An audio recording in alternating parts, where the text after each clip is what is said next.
this computer.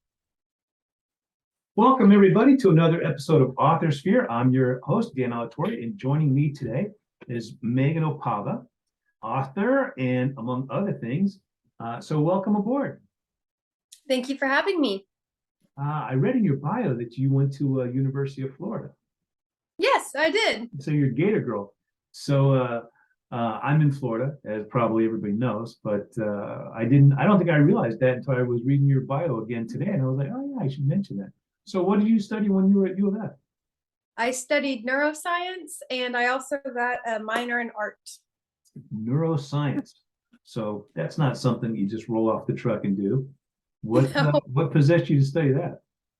So I love psychology, and the neuroscience degree was pretty much a psychology degree, but with more chemistry and calculus, which I also really enjoyed.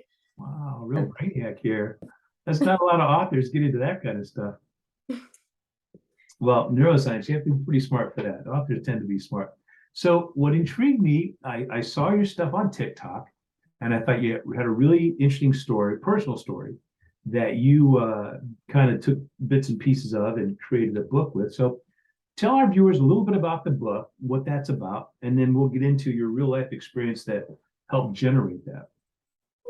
So my book, The Secrets We Carry, is a psychological cult thriller.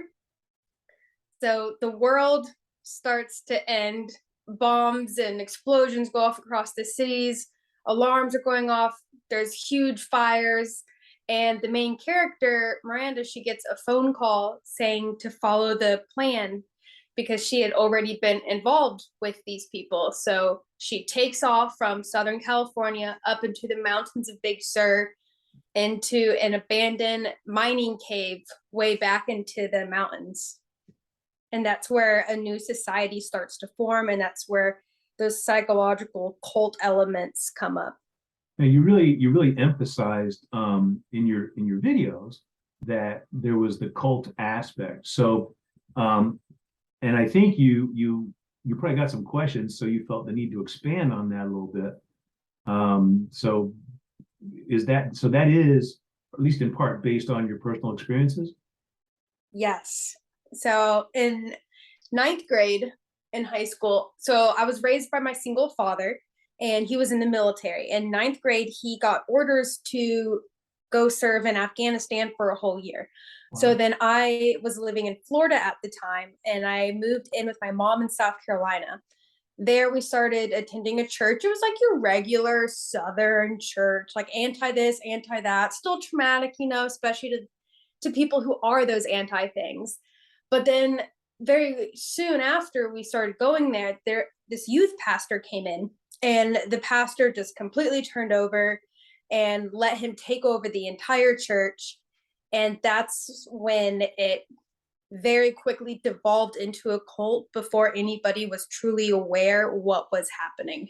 So you say a youth pastor, that's not a young person who's a pastor, or maybe it is, but it's somebody who's in charge of the youth of the church. Is that yes right?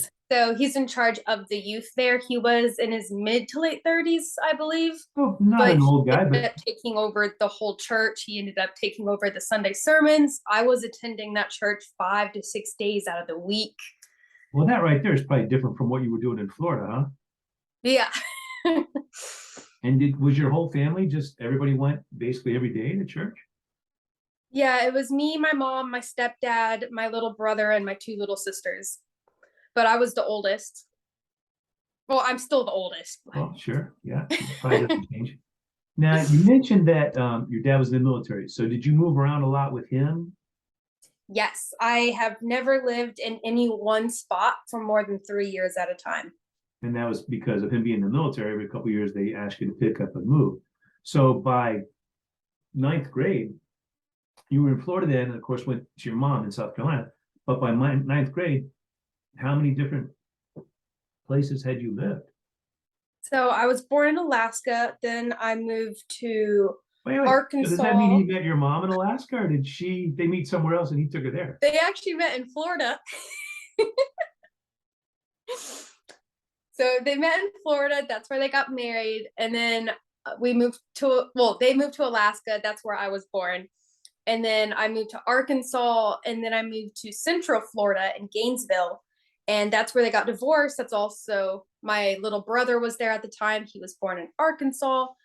And then me and my dad, we moved up to Ohio when my mom moved to South Carolina to be with that family. And Where did then your brother go? with my mom, we And got split how up. old were you when they split up? I was 6. Wow, that is so young. Of course, your brother was younger. Is it just the two of you? Two kids? So it's me and my little brother, and with my mom and my dad. And then my mom and my stepdad had 2 more little sisters. Well, 2 more kids. Right. And then a couple of years later, you're back in Florida, and then he ships out. So you go live with them, which, makes sense. You knew everybody, or more or less, I'm sure you had met the extended family a few times. Mm-hmm. Oh, yeah. What was it like? So moving around all that time, you probably don't remember too much about Alaska. You were pretty young, but do you have memories of like Ohio, or is it all from Florida? Well, So some of it's unfortunately, I Florida. don't have any memories from Alaska. I moved away from when I was about 2 or 3. I have a little bit of memories from Arkansas, and then all around Florida and Ohio. I have a lot of memories from those places. Whereabouts in Ohio were you? Dayton, Kettering. Oh yeah, okay. Yeah, I went to University of Dayton for about a year and a half before I moved to Florida. Wow. I went That's to so I went to crazy. University of South Florida here in Tampa, and I just loved it. It was like, I was born in Ohio. I'm from Ohio, so Wow. every year or almost every year we would take vacations. We would come to Florida a lot, Fort Lauderdale, St. Petersburg, and I was just like, I think it would be awesome to live where everybody else vacations. So when I got the opportunity to come to school here, I took it, and I basically lived here ever since. But which is to say, it's not exactly like University of Florida and University of South Florida are, rivals. We're not probably Yeah, you're not enough in Florida any State. sports to be a rival to U of F. So we always take the position, well, if it can't be our school, we're happy for it to be U of F. And of course, their hated rival is our friends in Tallahassee, Florida State University, the Seminoles. Yeah. But I also Mm-hmm. take the approach of, like, if it's coming for national championships, like, if it can't be U of F, we'd like it still to be a Florida team, whether that's Miami or whoever. So anyhow, so ninth grade. So how old are you? 14, something like that? Yeah, 14 years old. That's like I have a 12-year-old daughter, so that's young, but it's not that young. I mean, I remember a lot of stuff from when I was 14, and of course, you probably think you're 99% of the way towards being an adult at 14. You only find out when you're 25 just how far away you were. But you started going to church all the time, and I can't imagine as a 14-year-old you were enjoying going to church every day. I mean, I only had to go once a week, but I didn't like going. I also went through a major depression that year. There's about 2 months out of that year where I have a complete blackness. And I remember going to a therapist and getting put on antidepressant medications. And then suddenly I woke back up. Not that the medications worked, they actually caused a whole lot more problems, and like this exorcism thing that like happened on me through the church. You got an exorcism done on you? That's, I don't know if I'm actually quite ready to talk about that part, but Come on, man, that's the good stuff right there. We got cults, we got exorcism. Dang, we have opened the book here. Genie's out of the yes, bottle now. All right, let's, that let's black, back up a step. So you're 14. Obviously, you're depressed, and your dad's away for a year. You were living with him. You get uprooted from your home, your friends at that age. I mean, I hate to say it, but like, there's never a good time to move and be away from your friends that you've made. Military kids have a hard time with that because every couple of years they're having to do it. But you're what, 14? So before that, those grades are really important in school. First grade, second grade, everybody's kind of new. They don't really make that many friends. But a little after that, you really start making tight friends, close friends. And to uproot from that would be depressing, even if you were still with your dad. But then for him to be gone, of course, as a young kid, there's a war going on. That's just not, being rotated to, someplace like Germany in the I don't know, say early 90s, where there really wasn't anything happening per se, life-threatening bullets flying type stuff. Of course, to my military friends, I understand it's all could happen anytime. But that's a little different from being in an actual shooting type of war. So you're worried about that as a kid. You see stories on the news, it's going to affect you. So it makes sense that you might be depressed. So there's at least 3 things: your dad, the war, moving away from the home you knew and the friends, and now being with your mom and that family up there where let's face it, if it was just you and him, you're his one and only, and now you're one of many. So there's a complication there, new school and all that stuff. So you started going to the psychologist, was it? Yes. And how long were you going to see them? Huh. Well, not that long because my mom told me she left the country, but thinking back on it now, I'm thinking that she may not have. It's that she was taking, I don't want to say my side and my dad's, but like trying to convey. My mom has grown up so much since then. I'm so proud of her. We're best friends now. But the toxicity that she was adding to my life and the emotional abuse, and if I try to talk to her about that now, like there's just no memory of it. Like she doesn't remember talking to the therapist, even though my dad was there. I have my dad to say, yes, this happened. The therapist told her that she was one of the big problems. So I think that's why my therapist left the country. So another abandoned person. So it's kind of like if I'm the parent and I feel the power slipping away, it's like, oh, that therapist left the country. I'm like, your dog didn't get hit by a car and die. It went to live on a farm. That's tough. Well, there's another wrench in the gears. So at that point, again, you're what? Still 14 around that time? Yep. And so did you think that therapy was helping, or was it, I mean, at that age, you're going to remember, or maybe you don't remember going to the sessions? It was definitely helpful. She wanted to hospitalize me because I was that far into depression. Oh, I managed to convince her not to because once I started taking the medication and I realized that I had no memory from the last 2 months, I looked at my grades and I saw they were all zeros, and I'm the most overachieving straight A student there is. And when I saw that, I had to go around to each teacher and say, hey, like, I'm on this new medication. I have zero memory. I don't even remember attending your class these last 2 months. Like, I know I sat in that desk over there, but I have no memory. It's just complete blackness.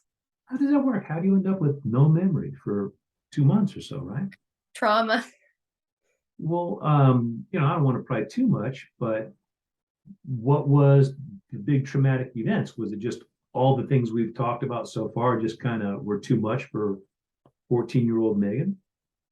It was many things. I mean, my dad, worrying about my dad dying every single day, Yeah. moving to a new place. Not that all of South Carolina is terrible, but South Carolina is definitely the worst place I've ever visited or lived in. The It's worst worse than people. Arkansas, huh? Oh, actually, I have gone through Arkansas as an adult, and that one's pretty bad too. But like, I don't have as No, much experience. we'll put an asterisk on it. I haven't lived in lots of places, but I've traveled to lots of places, right? And when I came to Florida, there's Miami, there's Orlando, and each of those big cities, Jacksonville, each of those big cities has its own personality. People love going to Orlando. I love going to Orlando to visit, to be there for a week, to have fun. But I lived there for a year, and I didn't like living there at all. It was very expensive, and every time you got to remember Orlando, Disney, right? All the theme parks. If you're trying to get back and forth to work and it decides it's going to rain that day early, everybody leaves the theme parks and all the highways are slam packed and they can't drive in the rain either. And you end up being an hour late for work, which is never cool, right? So the approach I took, kind of the reason why I settled back in Tampa, was I came from a relatively small town in Ohio near Cincinnati. And I just felt like it was Hamilton, Ohio. And I just felt like if you look around, there's a Hamilton, Ohio in Florida. There's a Hamilton, Ohio in South Carolina, wherever it would be. And there's also, depending on where you go and what you do and how old you are, for sure, there are rough places to live. And you can live in the nicest place in the world. If your home life and school life are crap, it's not going to seem like a nice place. Orlando is beautiful. Millions of people go there every day. And I really was happy to get out of there. So I kind of get, on a small scale, I kind of get what you're talking about. But South Carolina, very religious, very racist. Everybody has a mask on. At my high school, every girl parted their hair down the same side, straightened it the same way, applied mascara the exact same way, wore the same brand backpacks, same brand shoes. It's all just like that real Southern toxicity. Yeah, well, when it's bad, it's bad. And, like you said, there are good places in South Carolina too. But, you're just even saying that, some of that extends that kind of uniform look that kids tend to acquire. they're going to dress how their friends dress or how that school dresses, but it doesn't end there. I was friends with another author, and we were Facebook friends. And at one point, she posted a picture of her and like 3 or 4 of her friends sitting around. They were getting lattes, they were whatever it was. Her getting together with a couple of like friends that she sees all the time. I just happened to see this post, and it was fall. Now, in Florida, she lives north of South Carolina somewhere. I don't remember if it's North Carolina or Virginia, but anyway, in the fall in that area, it's cold. In the fall in Florida, it's kind of not. So let's just say she's wearing like a certain kind of baseball cap, and so are her 4 friends, certain kind of sweater or whatever you would call it, with a kind of collar on it. Excuse me. And so are her friends. Got Starbucks, and they all have they got leggings, got the same kind of leggings. Can't remember what the footwear was. It might have been at the time. It was riding boot kind of looking things. I mean, it was like photocopied each person and just kind of put a different face. And by different face, I mean, like you were just saying, kind of the same hairstyle, kind of the same color. If me and 4 of my friends get together, we don't look like that. We don't look like the same, not like carbon copies. And I took a screenshot of it and I sent it to a different friend, and I was like, what is it? Why does this picture strike me as odd? And I hadn't figured out at the time what it was. It was a beautiful picture, good looking people, and nice scenery. And my friend very quickly said, it's the same person photocopied 3 other times, but it's not the same person. I was like, yeah, that's it. It's like a uniform. Like, this is how we dress. Now, they may have taken the picture because, oh, how odd, we're all dressed exactly alike. I didn't gain that from the caption on there. So, but it kind of lets you know there's like a feel to a place sometimes. And if you're not vibing with that vibe, you are going to not feel great about being in that place. And see, I had lived already by that point many different places. I went to 3 different schools in the 3rd grade. When South Carolina was weird in how much people cloned each other. Why did you move around 3 times in the 3rd grade? So I was in Gainesville, Florida at the beginning of 3rd grade. And then we moved up to Kettering, Ohio, and I started a new school in that 3rd grade, but I was getting bullied and it didn't work out very well. So my dad moved to a whole different house. So I would have a different school district. Yeah. Okay. My dad is amazing. Sure. And that's why I attended 3 different schools that year. So now, do you still have a relationship with your father? Oh, yes. I love him so much. He's my rock still. And you said things are good now with you and your mom, right? Yes, we're best friends now. So is the South Carolina thing where you really start drawing on that thing, the words not coming. When you got the idea for the book, obviously it was an impactful time for it. Is that mainly what you drew on, your experiences in South Carolina, to create the book? Yes. So during that time at that church turned cult and this weird camp I went to, and how the youth pastor completely took over, that dark space that your mind goes into when you're being manipulated so harshly, and how quickly it can devolve into evilness, really, that's really what I'm writing about. So there are some instances in the book that are pulled directly from the church, directly from this camp I attended, but most of it is that headspace that you're in. If you were to describe that to somebody who hasn't been through something like that, would you call it kind of like a nonstop kind of peer pressure kind of thing? No, I wouldn't say peer pressure. It's got to find the words for it. Yeah. That's why I was going with peer pressure. Was like, if you're with a clique, these are the rules. If you wear the wrong sweater that day, maybe you're not our friend, so you're not going to deviate for fear of that. What do you call it? Admonishment or being pushed out of the group. But so that definitely wasn't the fear. It was more the people of the congregation were convinced that if they went against him because God spoke directly to him and then through him to us, that it was because we had a demon inside of us that's taken over because we were too weak to fight it off, that's convincing us that he isn't the word of God. Wow. And this guy's like 35, right? Yeah, and he married the pastor's daughter the very second she turned 18. Ooh, 35, and he marries an 18-year-old? the very second she turned 18. So they were involved for years before that. Okay. So, well, you said you'd been going to the church, and then he came in as a new person and kind of took over. Would you say, like a lot of times with cults, you hear how charismatic the person is, dynamic? Was he those types of things? Very much so, yes. Very charismatic. He, I was definitely pulled aside a lot too. He and the pastor's daughter, Brittany. Can you edit that out? Um, yes and no. You haven't really named names, so don't use any last names, and you'll be okay. As long as Okay. it's the truth, it's not a problem. They're not going to come back and sue you for telling the truth. And besides, I'm guessing there are lots and lots of people who experience That's true. things. It's not like they didn't talk about it once or twice. And we'll just stay away from last names. Um, I should have explained. We kind of it's not live. We're recording it, but it is kind of live because we kind of don't edit it. But we can, if we really screw something up, we can stop the recording and start another one. But typically we let it roll. And that's not to get gotcha moments. It's just it takes a little while for people to loosen up, and so then the fun stuff, the interesting Yeah, stuff. I got too comfortable there.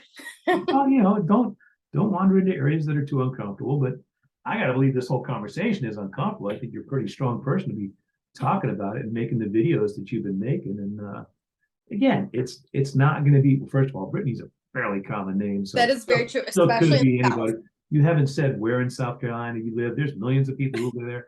Probably 100,000 of them named Brittany. So, It's true. and in South Carolina, probably 100,000 of them married to pastors. So, we might be getting a lot of hate mail from South Carolina any minute. I love Hilton Head, vacation there many times.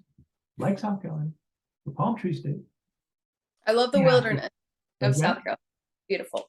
But okay, so what I was saying was the youth pastor and the pastor's daughter, which always spent an uncomfortable amount of time together, would take me out privately to like fast food places or other things and get me milkshakes and fries, things I never got to have. And And you're 14, she's 18, he's 35. oh, she was 16 then. Ooh. But still, he's working the angles there. Do you think he had some kind of interest in you beyond like? I don't think so. I mean, Seems like these I haven't put guys much always thought evolve into got to have sex with every woman in the church kind of deal.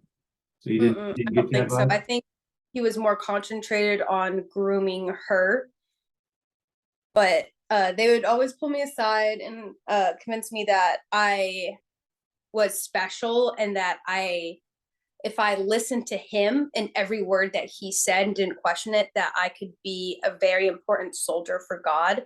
Because I mean, I do have a way with people, and I think it's because I genuinely care. People open up around me. So he picked up on that before I even knew I had that.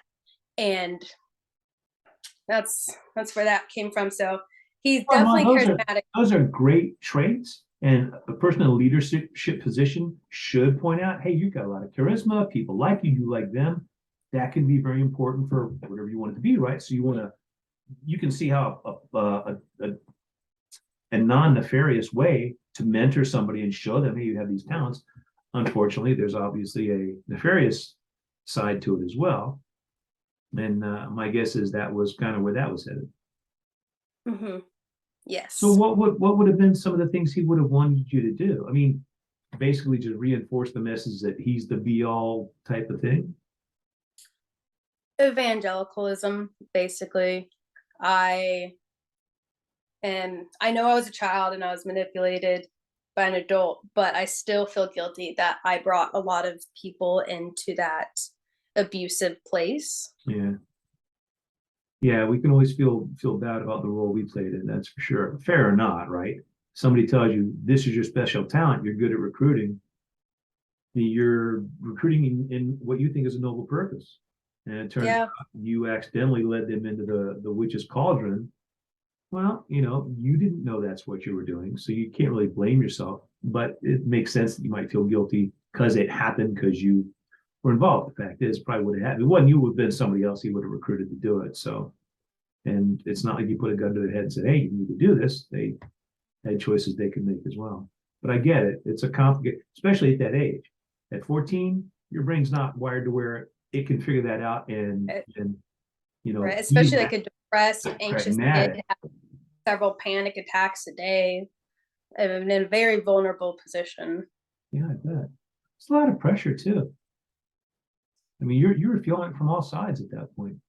So how Yeah. long did that situation last where you're in South Carolina, real involved with the church, and well, it was a church to start, but you said it kind of had a very big cult vibe. Was it really just it evolved into a cult under that Yes. guy's leadership?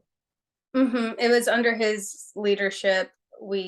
He got new buildings. He made everybody go to this camp. There was times where we would worship for hours on end through with the same line repeated over and over again, which is just hypnotization, where you What is lose all track of time. what does that mean? Like you got 100 people in a room and you're chanting the same phrase or something? He would get smaller groups of people and to where you're singing one or two lines over and over again, and you think it was only for 10 minutes, but you look at the clock and an hour and a half has passed. Wow.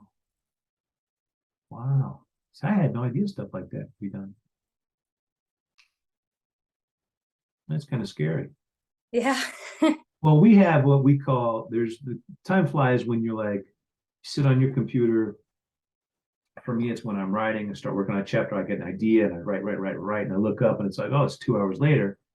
If you had asked me how much time passed, I wouldn't have been able to tell you with any degree of accuracy. I might have guessed it was more than 10 minutes, but I probably wouldn't have guessed 2 hours. Or we're engrossed in a book and you look up and you say, okay, it's 11 o'clock, one more chapter. Next thing you know, it's 4 chapters you've read. It's 2 in the morning. You're like, I got to get to work tomorrow. And then you're like, one more chapter and I'll just call in sick. So those things happen. But repeating a phrase, it seems like that would be boring, tedious. If I had to sit around and repeat a phrase, it would seem like 10 minutes was 2 hours and not the other way around. So how do you, or do you not even know how that kind of thing can get your mind thinking that way? Or So when you're in that state, it's definitely not the same thing as just repeating a line over and over again. It's this it's like group think where you're all in this energy vortex and the pastor speaking and getting you into this state of mind that they try to say is because you're getting closer to God, but it's really just basic psychology. If you're in that type of space with people who are believing and being passionate, you're going to get pushed to that, and that will push others. And then before you know it, you're all in this tornado together and we lose track of time. Or maybe we blacked out. That's also can happen in these types of cult scenarios. wow.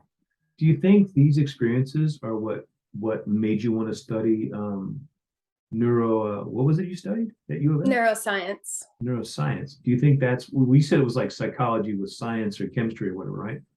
Do you Mm-hmm. think these experiences are what pushed you to or made you want to study that? Some that definitely added to it. I've always been interested. I always had an insight into people's characters. My mom and dad told me when I was younger, I would see these really insightful things about other people's behaviors that it was kind of freaky. So I've always been interested in that. And then I have ADHD and depression tendencies, and I had anxiety since a very young age.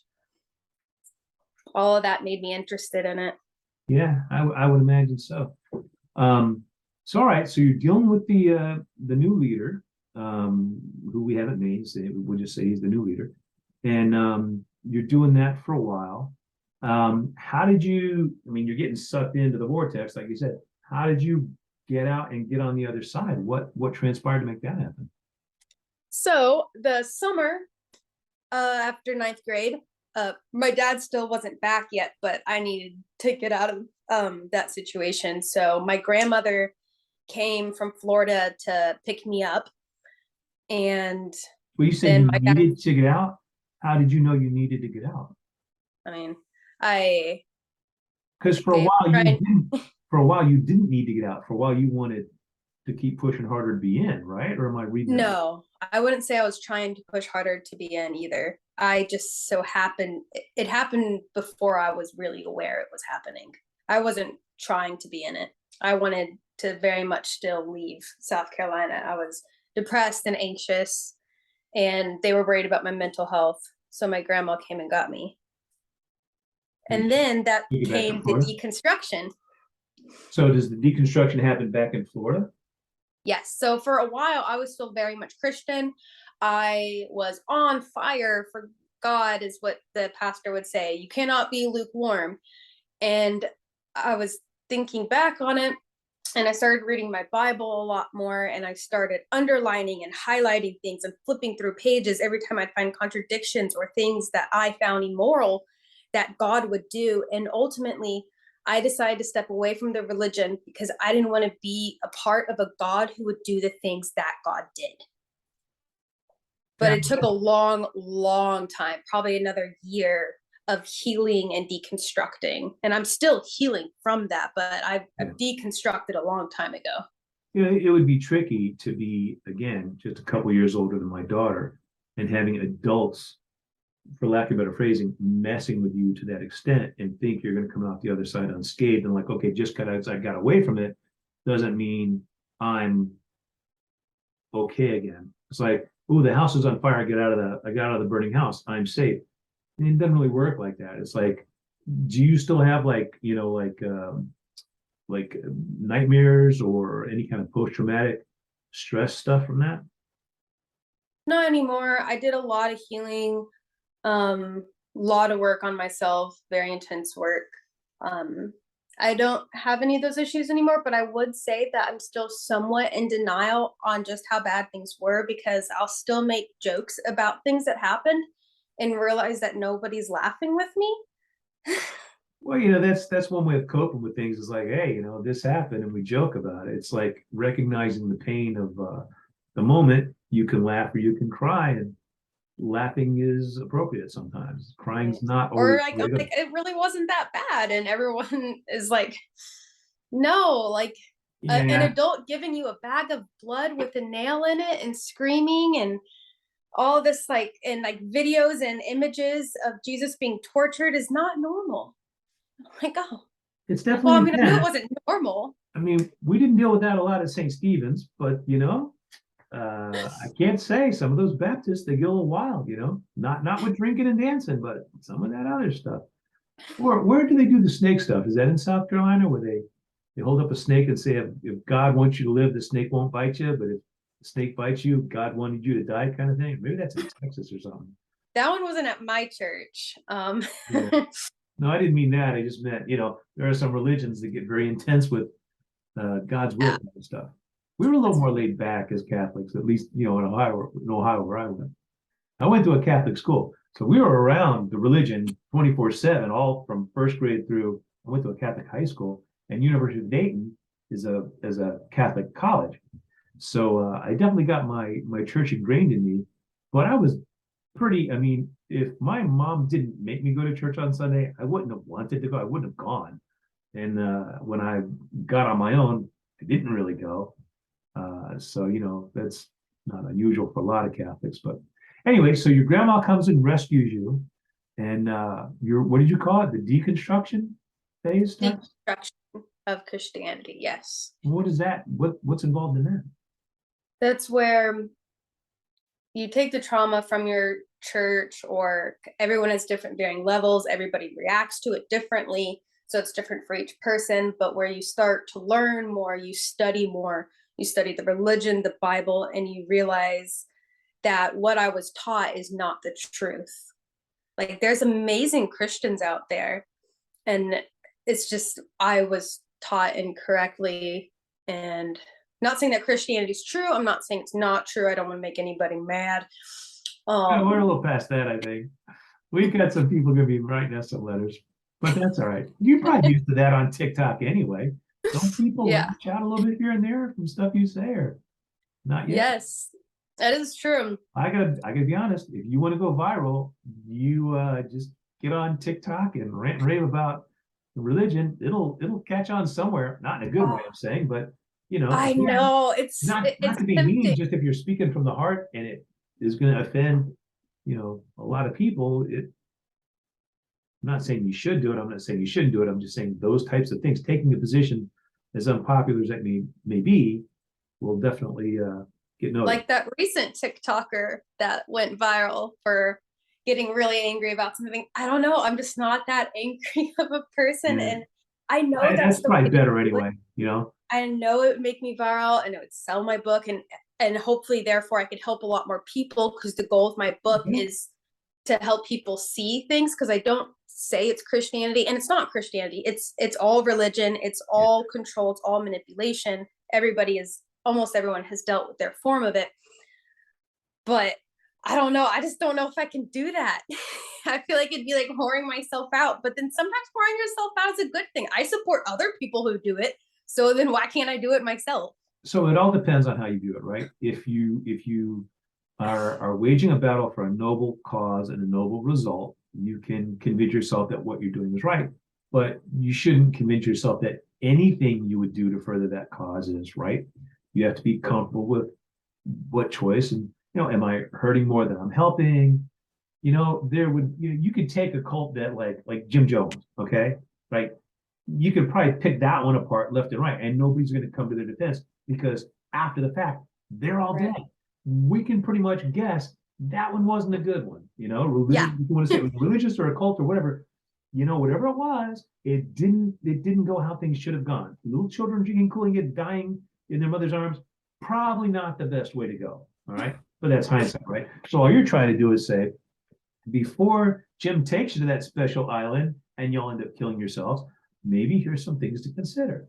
Now, if I'm on the path of Jim Jones and you're trying to explain, which is I'm being fed all the time about that's the right path, and you're trying to let me know it's probably not the right path, you can imagine that's going to meet with some resistance. Even if I eventually agree with you, we're going to fight a lot first. So I think there's a way there. I'm not even sure it's threading the needle. I think there's just a way to do that if that is something you want to do. And to be honest, from watching your videos, I think when you feel the time is right to do that, I don't think it will be a difficult thing for you to do. Like you said, it's obvious you're charismatic. You enjoy getting in front of the camera and talking, and you're good at making your points. I try. It'll be I try my difficult for best. it would be difficult for other people to refute the things you're saying. And you seem like the type of person who does their homework. So if you're highlighting the Bible and seeing which sections don't fully support other sections, that's more work than most Bible readers do. I And think it's not even Christianity, too. It can be Judaism, it can be Islam. There's so many religions that can turn really toxic really fast. And that's what I'm trying to get in through with my book, through that dark manipulation part, is that how easy control is. Some of the dialogue was taken directly from people I've known recently in my life, where I could tell they were trying to manipulate me to think or go a certain way. And instead of getting mad or upset, all I did in my mind was like, yes, keep it coming. This is great dialogue for my book. This is awesome. Like, I just dissociated and was like, and then right when I got out of the meeting, I just wrote all of it down. Like, oh, this is good stuff right here. Real life stuff. That's right. That's right. Well, it's out there. If you know what to look for, you're going to see it, from time to time when it starts creeping back in. So take us back now to the deconstruction part. Who is there? Somebody administering that phase of how does it work? How do you know what to do? It was all myself. I didn't even know there was a word for it until recently on TikTok, meeting other people who have had their own forms of religious trauma. I was just by myself, a teenager. I had this giant purple chair that I would sit in and like kind of meditate, and I would just think for hours and hours on end. And if I had an epiphany or a thought, I'd write it down, worked on emptying my mind. I would say that was my first like big spiritual awakening. Interesting. So after the deconstruction part, how old would you have been around then? 15, 16? 16. Still pretty young. What was your feelings on religion at that point? I thought religion can serve its purpose. It provides a community. It provides a lot of things very easily that you don't have to work as hard for if you're not in a religion, just because of what it provides. And I think some people like the guidance it can give you. I think most people are good people. Maybe. I mean, I think most people can like make their own decisions. Be like, I don't. It's not that I don't want to kill somebody because the Bible tells me not to. It's like I don't want to kill someone because I don't want to kill somebody. Like It's a lot I of don't work. need somebody else telling me You kill what to do. somebody, you got to get rid of the body, you got to make sure you clean up properly.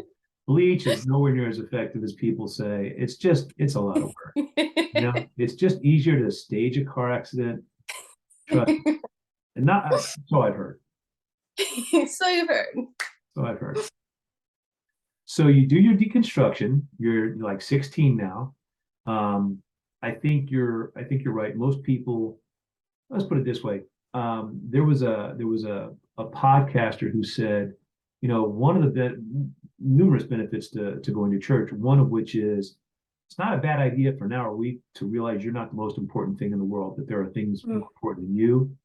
It's not a bad idea every once in a while to let somebody give you some guidance about a topic that maybe you hadn't considered. I like all that type of stuff. But there's also football on Sunday. And so, you gotta weigh the scales. Now, are you in California still? Because your football starts out there at like 9 in the morning, doesn't it? Yeah, I'm in California currently. Out west, I had a friend who lived out in California, and he was like, "It's awesome. Football starts at like 9 in the morning, 8 in the morning, whatever the heck it was."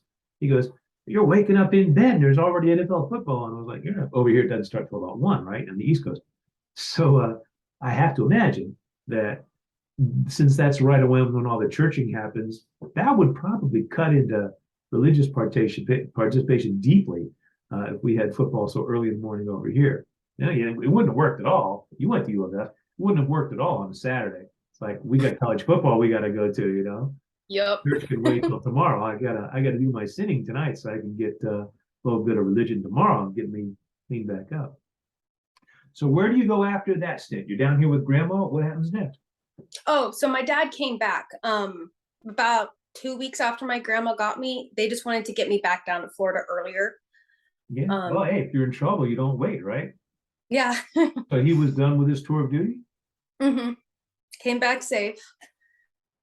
Good to hear. And so he's back in your life and you're been through the ringer at that point. He had to feel terrible Both have. because it was when he left that the real stuff hit the fan with you. I imagine he felt terrible about that. I hope not. I know he probably takes on some of that guilt, even though it wasn't his fault at all. Not about fault, but simply bad things happened to my kid and I wasn't there to protect her.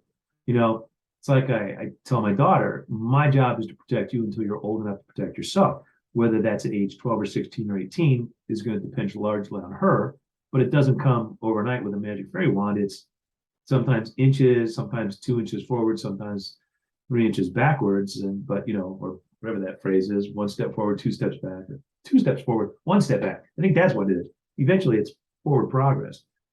But it's awesome to see the growth, right? So then to think, bad thing happened, I wasn't there, it's a vulnerable time, she's not 18, she's not an adult yet. That would be tough. It would be tough. Now, on the other hand, he could feel good that he got you out of it or helped keep you out of it or helped steer you down the right road after the fact. But it would feel bad about the fact that it happened at all. So you're now your dad's back. You're back in Florida, and what was your trajectory to there? Because you said you were getting good grades and ended up going to U of F and everything. So you got yourself on a good track at some point.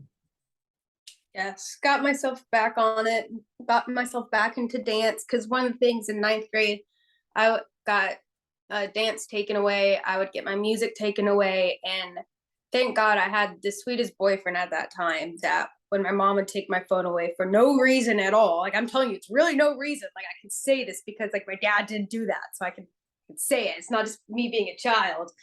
My boyfriend would give me his phone so I could still listen to music. And that really helped a lot. So eventually you go off to college. Was your college experience pretty normal as far as what Yeah, college was great. I had an absolute blast. Let's see, so like high school I did ballet and dance, and did the sailing club with my dad. And my dad and I also went hiking all the time on the weekends. I was in Olympic weightlifting. I was also on a skeet Olympic shooting weightlifting. team. Olympic weightlifting. Yeah, a Both ballet and a ballet, weightlifter. dance, and Olympic weightlifting. I don't think too many Olympic weightlifters fit in my mind the body mold of a ballet dance person, but I could be wrong. How do I those was the two only fit? one I knew of. What kind of, I mean, there's different kinds, but what kind of Olympic weightlifter, like what types of weightlifting? What do they do? Like the clean and jerk, that kind of stuff? Yeah, split jerks, deadlifts. Can't remember now, but that like V thing, Yeah, that's super pushing out dangerous to really do. big, giant, heavy weights. How much at your peak were you being able to put over your head? I know for a split jerk where you throw it above your head, Yeah. I think I maxed out at 125. Okay, so it's not And then my crazy. squat was like 250, I think. And my benching Serious weight. was like 130, maybe. And at that age, I mean, at that point, you're a high school kid. Yeah. Yeah, that's a lot for a high school girl. I was very tiny too. Yeah, I bet. Well, if you're Five doing dance, two, little tiny person. I did win my weight classes all the time. it's just dancers tend to be more petite and very agile and not, they're muscular. I don't mean to imply they're not. They are, but it's different kinds of muscles. It's not the big bulky muscles you Yes, tend to think of. they're very different People who are groups of. throwing 250 pounds over their head. Although I suppose they could because dancers have to pick each other up and stuff. So maybe that is. I don't know. They're So different muscles. Ballet is more lean, and weightlifting is more explosive. definitely that. Definitely. Ballet was definitely way harder though, just because of the technicality of it. Yeah. But weightlifting was just so great to like explode that energy, uh, get all that like I out was of your gonna say, body. get that stress and rage. It's all going Yes, into putting that bar over your head. like when you hit a new max out and you just scream while you throw the weight up, and it's a good release. While Now, were you able ballet to is a good continue any of that? discipline. Did you Hmm? continue any of that in college? Any of those activities? So in college, again, I made dean's list every semester, so I didn't have as much time. But any extra time I had, I was hiking, going to music festivals, going to museum events. Having a good time, having a A good college time. experience. So you graduate from college, and where do you go after that? So at that point, I surprised my partner at that time. We're still together, been together almost 9 years, with a van. I was like, let's do van life Oh, since we don't right, know what we right. want to The do. big blueberry or whatever you called it, right? Yes, big old blueberry Bertha the van. That's the So whole I name. I bought our van. We moved back home to the panhandle of Florida to my dad because he was a mechanical engineer. Now he's an environmental engineer, but he had all the tools. So we built it out. And then we hit the road, and our first spot that we lived in was Zion National Park. Now, are you living? Is the van converted to be able to live in it, or Yes. use it like as a small camper kind of thing? It is a 93 Chevy. So, I mean, it's small. You definitely can't stand, but our goal for van life wasn't to live inside of a van. It was to live outside, Right. to live in nature. Go places and have a place to go when it rains and sleep and whatnot. Yeah, so Mm-hmm. more like a tent on wheels kind of deal, but with Yeah, pots and with power. whatever. Yeah, air conditioning, right. Oh, no air conditioning. Well, with doors that lock, hopefully. Yes, they do. So tell me a little bit about that van life. There's a lady doing a lot of TikToks about, she's doing it now, doing the van life thing. But how long did you do that for? What kind of, like, how did you pay for gas? How did you pay for groceries? Seasonal work.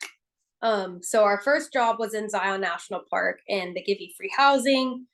And because our needs aren't very high, we were able to save over half of each of our paychecks every single pay period. And then after Zion, we lived and road tripped in the van for about 3 months, going from California all the way back to Florida. And then we stayed at our parents' house for a while. And then we road tripped out to Big Sur, California.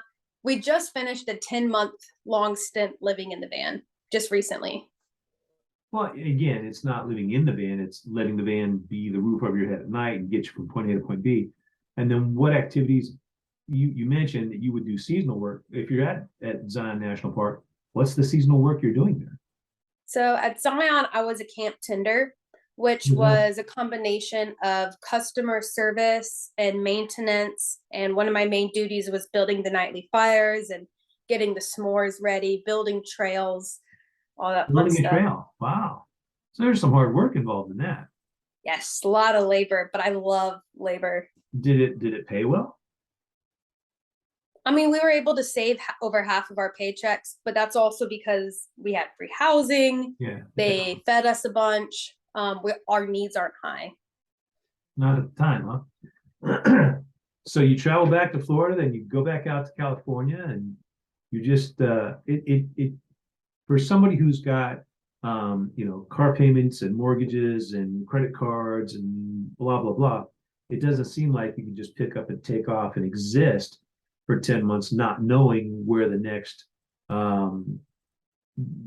handful of money, whatever it's going to be, would come from. And what did you do as far as like clothes? And I mean, you would find places like laundromats and stuff. Keep your clothes. Usually people's houses. We have a lot of friends around the country. So we've actually never had to use a laundromat, which I'm really grateful for, but we have gone a long time without cleaning our clothes before. So it's not like we're clean. What do you do as far as like showers? Do you just like find a stream, or is So there? different things. So our most of that time in the van we were in Big Sur, but for about 2 to 3 months we were traveling through the mountains and we never took a hot shower. We would either do water bottle showers where we had our water bottle in a jug of water and we fill our water bottle with the jug and then pour it over us behind a bush or something, or if there was nobody nearby, just out in the open. Hot springs, rivers, lakes. It's so important not to use soap. I want to put that out there. If you're gonna bathe in a body of water, just use friction. Like that's all you need. If you need a little bit more clean, you can grab dirt and just rub it. Like that's what I would do with my feet. Just use that as an You rub exfoliation. dirt to get clean? Doesn't seem like Yes, that would work. it does. You're It gets talking you about if you're in squeaky a lake, clean. right? So if you're not in a lake, if you're doing a bottle shower or whatever, then you would not worry about using soap and shampoo and whatever. It depends where you're at, for sure.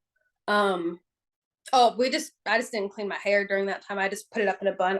Even now that I'm in a house, I still don't like to wash my hair too much. It's bad for my curls. It gets it dried out. My hair is healthier when I wash it less. Well, my But wife and I had a boat for a while, and having a boat, if you're going to go overnight places, is kind of like camping as well. You're just on the water, mhm. and our boat, it was a 30-foot cabin cruiser, so it had a shower rig up. Um, Theoretically, there was one down in the lower section, but there was also one on the transom at the back of the boat. And all that was hooked up to your fresh water supply, so you shower yourself off. Now you're out in the Gulf of Mexico. There are shampoos and things you can buy. They're going to biodegrade really quickly, not cause a problem. But the overall thinking was it's gray water. It's not a huge pollutant. It gets killed out pretty quickly by the sunlight, blah, blah, blah, right? But we didn't have to worry about where's it going. We knew kind of where it was going, right? It's going right there. From that experience, it became very obvious, like when you go doing certain types of travel, that again, I live in Florida. So when our power goes out, we have a well, we have a septic tank. When a hurricane rolls around and we're going to be 3 days without power, we still have a roof, right? But you just learn to improvise pretty quickly. It's like, hey, if you fill up the bathtub full of water, then you don't get in the bathtub and take a bath. You scoop a bucket out and you get yourself wet. Then you soap your whole self. And you get another scoop and you get it all off. Yep. Instead of turning on water to have running water when you're brushing your teeth, and the water's running the whole time, you get like a half a cup of water. You brush your teeth. You take a sip and swirl that around a few times, and you learn to really conserve stuff, especially Yes. if you're without power, because again, we're on a well. So if our power goes out, we don't have running water.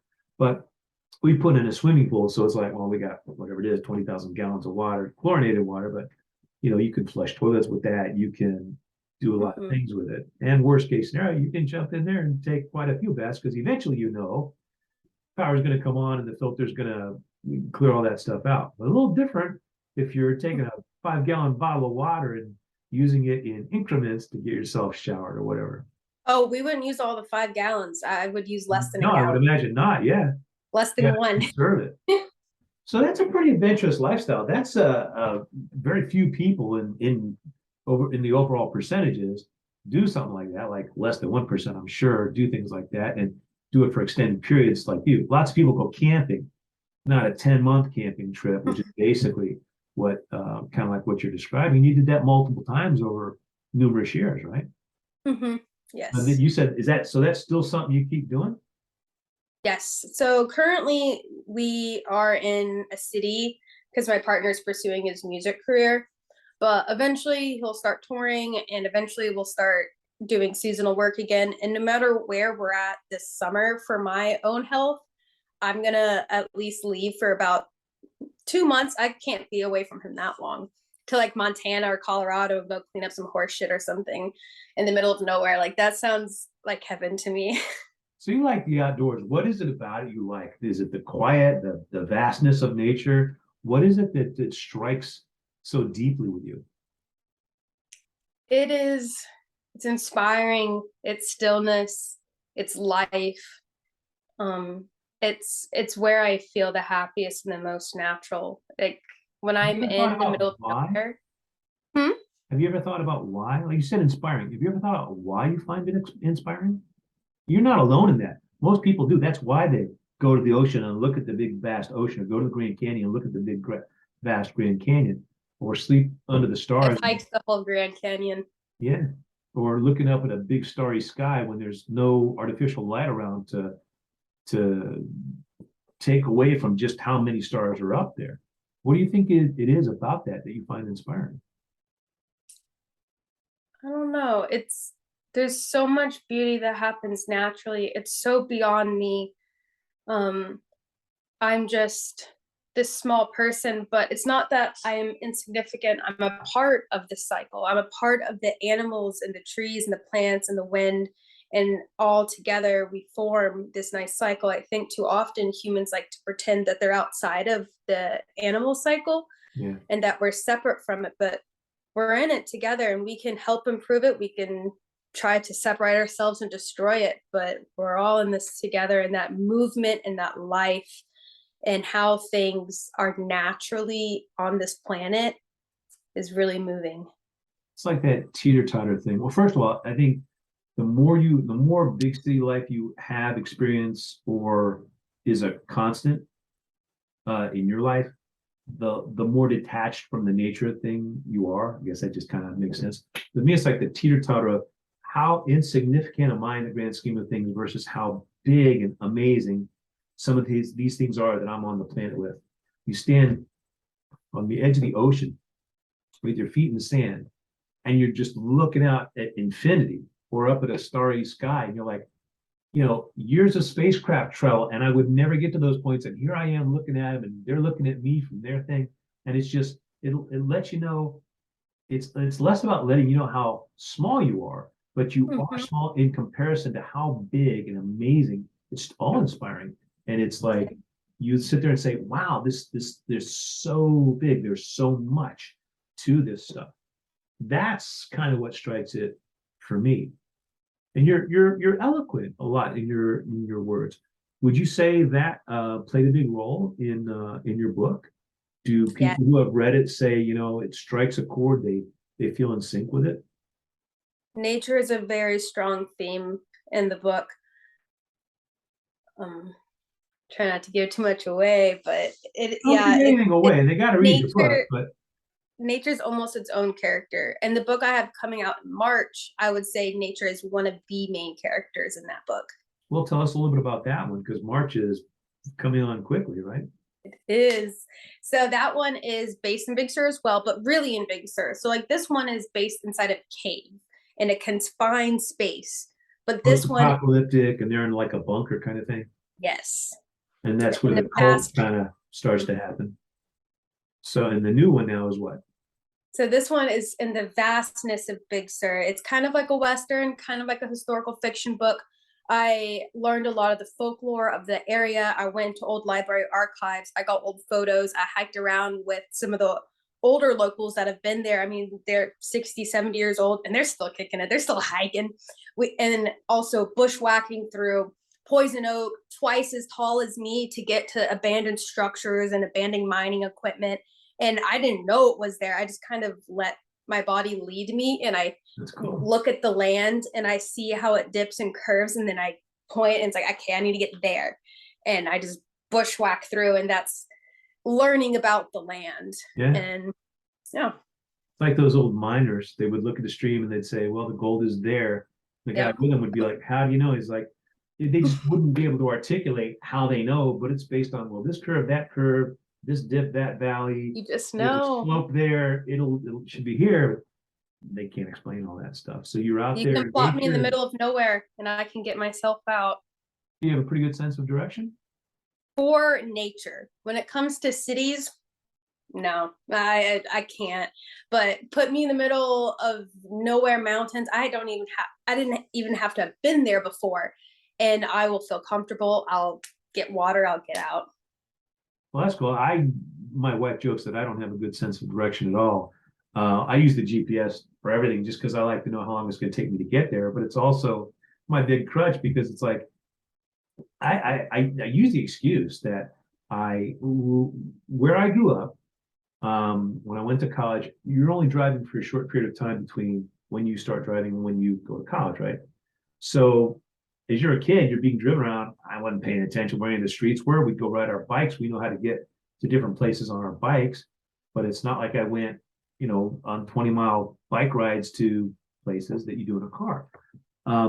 So when I went to college, I was at Dayton for a year and a half. Then I came to Florida. Then I had jobs where I was like riding with salespeople. I was a sales manager, going to a lot of different neighborhoods all the time. So my excuse was always, I've been to so many neighborhoods. They all kind of look alike. And I'm on a brand new street. And I'm like, I think I've been here before. It's like, no, it's the one in St. Pete looks like the one in Ocala, looks like the one in Orlando. And, there's that. Yeah. And there's also the other side of it, which is I just have a crappy sense of direction. And I'm terrible on streets. I lost very easily. But I don't know. I don't have any confidence that if you dropped me in the middle of the forest, that I wouldn't be dead 48 hours later, without a bear attack happening. I just don't know. I would just sit there and say, well, somebody will find me. I'll light a fire and I'd burn the whole forest down or something. I don't know. You don't have calls. What do you say you're out there in the mountain range or whatever? What are you doing for fresh water? Are you just taking it from streams, or do you go to the place and get a 5-gallon jug that's sealed that is not got any bacteria in it? What's the protocol there? What do you do? So if I'm backpacking, I'll use a water filtration pump that is lightweight, but most of the time we always have 10 gallons of water on us. We have 2 5-gallon jugs, and we'll fill them up at ranger stations, national parks, state parks, campgrounds. Sometimes we'll even go into a town and fill our water up there. Somewhere where it's safe, potable water. Mm-hmm. So 5 gallons, that's what, 40 pounds each? So you're dragging around, but is that stuff staying in the van then? Yeah, it stays in the van. Or springs, if it's coming directly out of rock, we'll fill up there too and not filter it. Well, that's our Florida aquifer is basically that, and they pump water out of it for drinking water, so it's probably okay. So we were starting to talk about the book and I interrupted. So the new book that comes out in March, is it already written? Are you in the process of writing it? What's the situation? It's written. It's already gone through the first edit. I'm now going through the second edit, and then once I do that, I'm going to send it off to my editors. This one needs a lot less work than the first one. The first one I went through so many more edits. How long is it in comparison to the first one? So the first one is 299 pages, but I organized it kind of like a Stephen King novel where there's sub chapters and I can't remember the word. The spaces on the edges are really small. Everything's pretty condensed. So it's a bit longer. And then this one I'm writing right now is currently 250 pages. So it's going to get a little bigger or a little smaller after the editing? I don't know. I hope to take out any weak parts and then add in more strengthening parts. Yeah, that's basically. So it might being about the same, could be less, could be more. I find that I go into an edit looking to trim out the fat, and I do Yes. that, but at the same time, I will find um, this area needs to be fleshed out a little more, or I want to slow it down a little here. So I'm going to add what this person is looking at and maybe bring in some detail to slow it down. As I like to say, the roller coaster is not all downhill. If it's all downhill, it's not a roller coaster anymore, you know? So it's got to have flat parts, high parts, low parts, things that jump around so that you can experience the differences. And so that's kind of how I approach it. So my editing process, I usually end up a few thousand words more when I'm done editing because I took out some things or I trimmed down some things, but I fleshed out some other things. And readers, I think, like once the story's up and running, they don't mind some detail or some slower spots or some some dwelling on a few topics here and there because it's the only reason you're doing it is to make it relevant to the story, you know. Hmm. So what would you say is we know the first one was kind of a cult situation. What's the gist of the second one? See, I haven't talked about it as much. I love when people ask me what my book is about because the more and more people ask me, the more concise and exact I can get. I would say it's kind of a story of revenge, but that's making it simplified. There's That's three women interesting, though. from very, very different backgrounds that would never come together. And they're the only three women out there in the Wild West in this mining town. And I took the history of Big Sur that happened over a span of 120 years and condensed it all into one. And each character is complex and they each have so much growth during this and their own motivations, but then they end up like coming together for this and like there's some villains and some, Always but gonna have them on. nobody's black or white. Everyone's got, it's just like the real world. Like you can't have a perfectly bad or a perfectly good person. What's the time period it takes place in? It takes place at a in about I would say like 1810, maybe 1790. I would say closer to 1810. It probably doesn't have to have a specific time there, but you can reference it pretty easily depending on what people are doing. If they're pumping a pump by hand, oh, that's going to be before 1910 or so, that'll play itself out. And then, so the first one was more post-apocalyptic. Yes. Nothing like that happening in this one, and probably no cult aspects, just human nature and challenges. And you said it's kind of a revenge story, which is intriguing. So, can you tell us who got wronged and something like that? Like if I write a murder mystery, we know somebody died. So That's to revenge somebody was wronged. What's the wronging, or is that giving away too much? I would say nature is the number one wronged thing in it, but it's Nature? not preachy. Like each character too was wronged horribly in their own ways. And like the main character, it opens up on top of a mountain on like a bald hill with a lone oak tree and a man hanging from a noose, begging for his life to this girl on a horse because she had hunted him down. She has one more guy to hunt down because when she was younger in Utah, they had gone and destroyed her father's farm, raped and killed their mother, and their father ended up killing himself from depression because he could no longer provide for his girls because he didn't have the energy to do it because just mentally he was killed from those people that destroyed his land. And so that's how the book opens. That sounds pretty good. Thank you. Yeah, it's pretty gripping opening there. Maybe you ever have somebody on the end of a noose, you figure, well, they're already dead. But if they're begging for their life, it's like, well, they're probably going to be dead. Are they going to be able to beg their way out of it? And if the person seeking revenge was one of the wronged parties, then it's a matter of, okay, how much stuff is going to happen before she finally hangs him, or is he going to talk his way out? Is she going to have a change of heart? So that's all interesting stuff. A lot of suspense there. Sounds like. Yes, I would say it is a psychological Western historical thriller, if I were to put a name on it. When you said it was a Western, I immediately think of like, the old Western movies, the old Western books. They tend to happen in the 1800s somewhere, right? Somewhere on there. But Western is west of where I live. So It could have been a contemporary Western, I'm sure. What's the big TV show everybody watches that takes place in Montana? Yellowstone? That's a contemporary Western, right? So it could be that. Are there romance elements in this story? No, neither with my other one. I'm just not that into romance. It just doesn't really do much for me. I really like, I'm more into the mind and the psychological aspects, how people grow and change and how things affect and different relationships, how people come together from different backgrounds, mothers, fathers, brothers, sisters, friends, things that aren't talked about often. So you said the second book's already written. Mhm. If you've got two under your belt, my guess is the third one is in process. Is that the case? I'm trying. I haven't got one word down, but I have an idea. Well, that's how it starts. So you have an idea for your third book. Well, the first two books aren't related in any way, right? No, Is the third book related to either of the first two? nope. So Also, different ideas each time. When would you figure you would start? Well, how long does it take you? How long did it take you to write the first book, and how long did it take you to write the second one? so the first book, I wrote the manuscript in less than 2 months. It was like this compulsion, this outside force was coming through me and out through my fingertips, and I was on the edge of my seat. And as I was typing, I was like, wow, I can't believe this is happening right now. I can't believe this person said that.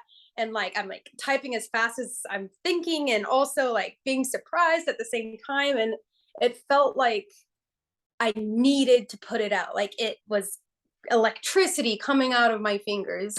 And then it took another year and 10 months to finish all of the editing and the rewrites. I studied so much literature and novels and wrote notes and read books on writing and did so many practices. I would wake up every morning at 6 a.m., do 3 creative writing prompts, practicing different skills. So it took a total of 2 years to finish the first book because of all of that. That's a lot of discipline, though. I like it. A lot of like you said, getting up and using the writing prompts and stuff. That's stuff that, well, that's the type of things that people who are trying to write a book do to learn how to write better. And you can incorporate all that education, the things you learn in that process. Your book will be a good one. How long did it take you to write the second one? So the second one, I was living in Big Sur in my van.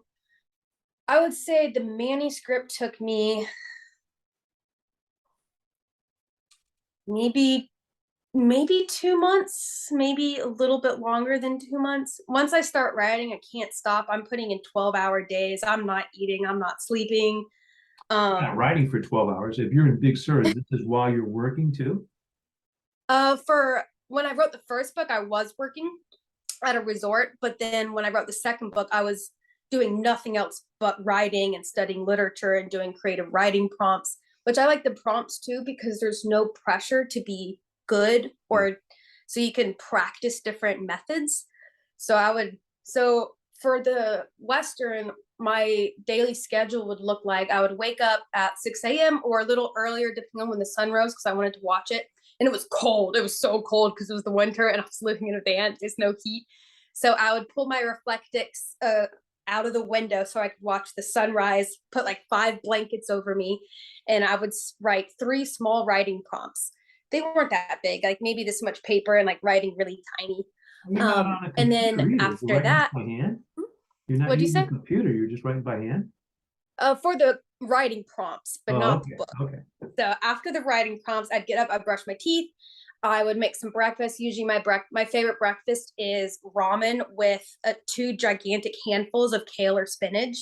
And maybe I would go and forage for some mushrooms and chop those up and throw those in as well. Um, just like give me like that good like energy from the mushrooms and the veggies. And then after that, I would either start writing or I would open one of my, I would either read a book or I would open up like a book about writing and I would write a bunch of notes. I would recognize my weaknesses. I'd go through past writings and just become really aware and make documents of those. And then I would start working on the novel. That's a pretty intensive process. And in both cases, you got your first draft done in about 2 months. So how long did you have to work for the second book? How long did you have to work on that before it was to the point where it's at now, where you're ready to start showing it off to people? So about 2 months of the manuscript and about a week of the first edit, and now I'm on the second edit. But I like to give myself really big time gaps between it so I can look with fresh eyes. So you said it's coming out in March. Is that like you've got it where people can pre-order it? Is it a firm thing result? Just like March is I my don't even have a title. Well, I was going to ask you that next, but who does your cover art? How did you come up with that for the first book, and how are you gonna come up with it for the second book? So I'm also a digital artist. So I designed it myself, and I'll do that with the second one as well. Do you give yourself credit somewhere that like inside the book you look and see that the cover was designed by you? I did. I actually have my book right here. I think I wrote that cover design by Megan Opava. So throw it in that wheel. Yeah. You got to do it. And you're going to do the second one too, huh? Yeah. So in your mind, have you given any thought to what that cover is going to look like? What imagery you would need? Big Sur, nature. That's about all I've got. I kind of want the coastline in it because you look at that a lot in the story. While this one is still nature-y, but not as much. Like you've got the stalactites and the stalagmites, and then the tree, which is a very strong symbol throughout the book, and it especially becomes apparent at the end why there's a tree in the center. So that nature theme will be pushed even more with the second book. So if I'm thinking about imagery in Big Sur, does Big Sur extend out to the coast? Yes, so it borders the coast. So where I lived, I would drive an hour and a half just to get groceries. It was truly in the middle of nowhere. And my house that I lived in when I was at the resort was a little cabin facing the ocean. And it was just this giant, really steep cliff going down to it. And I was perched on the edge. We drove from LA to San Francisco and all up and down there, right? And so like when you said Big Sur, like every other tourist, you stop every once in a while, take some pictures, and it's just the big sheer cliff going down. There's a little ribbon where the road is cut through the big sheer cliff, and then down onto the rocks where the ocean is. And then a lot of times there's fog, either down below or up above or whatever. And sometimes it's got some color in there, but a lot of times it's almost like a black and white photograph, depending on how much fog and whatever else. But so I was just thinking, for artwork, what do you show of Big Sur to capture the essence of Big Sur? A sunny day with a blue sky and the very harsh drop off into the ocean of the fingers that extend out from the land. And you don't have a title for this one, huh? I didn't have a title for this one either until a week before publishing it. I like this title because it's asking a question, right? Like the secrets we carry, or what is it? Secrets carry or we keep? The secrets we carry. Mm-hmm. Yeah. So it's like, what makes me want to ask, what are the secrets, right? Who's carrying secrets? Or is it saying we're all carrying secrets? It's like the secrets we carry, different from the rest of the world. So it's asking questions. It makes me want to turn the page and find out what the secrets are, right? So are you going to try to go for something like that with the Western story with the women in it? I'm going to try my best. I learned that from Solstein, one of the authors I studied a lot to learn about writing. He talked about how important your title is. You should see all the notes I wrote just to get the title for this book. Like, took me a long time. You struggle with those? What was that? Do you struggle with picking character names? Oh, I do struggle with picking character names. Oh, but the Western, all of the character names, they're really good. Like there's this character, he's a bartender with orange hair at a saloon in the mining town. His name is Jed. Oh, I'm so proud of that name. It's just a perfect, like he's like a small guy.